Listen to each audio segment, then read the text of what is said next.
On today's episode of Witches Love Diaries, I, Sharon Leku from Port Harcourt, bring you a story that is as deep as the red earth of our homeland. The title is Rooted Love. This is not a fairy tale romance wrapped in perfection. It is a story born in the heart of an Ikwere community in Port Harcourt. The first time Chizoba met Lebem, the Harmattan wind was moving gently through the palm trees of an Ikwere village. It was late afternoon.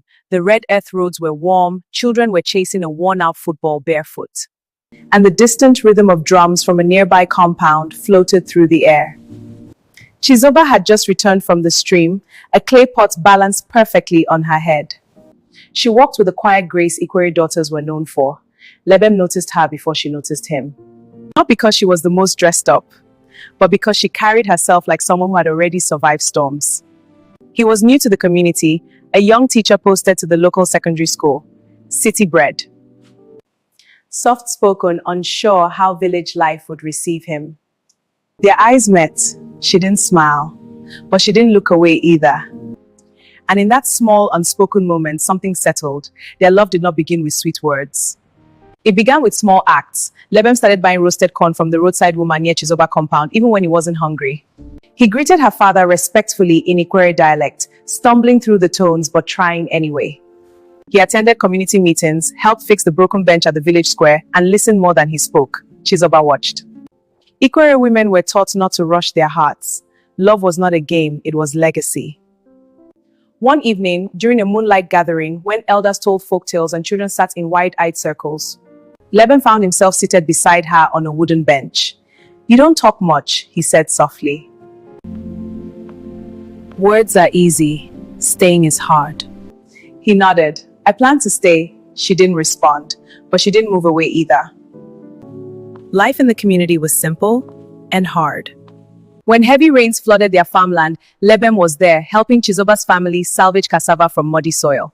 When Lebem fell ill from malaria, Chizoba was the one who sat by his mat at night, wiping his forehead with cool cloths soaked in bitter leaf infusion. They never announced their love. The village simply began to see it.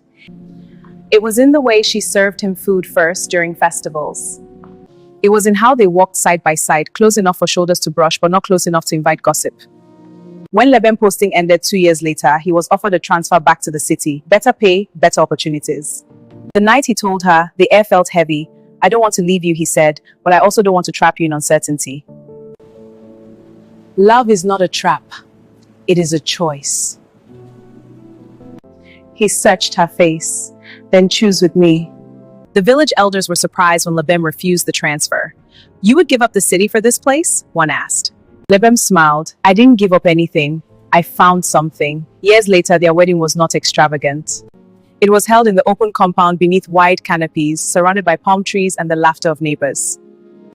The sound of traditional Ikwere drums echoed proudly across the community. No gold chandeliers, no luxury cars, just families, and two hearts that had chosen each other every day without conditions. One evening, many years later, as they watched their children run across the same red earth road where they first met, Lebem turned to her. "You were right," he said. "Staying is hard.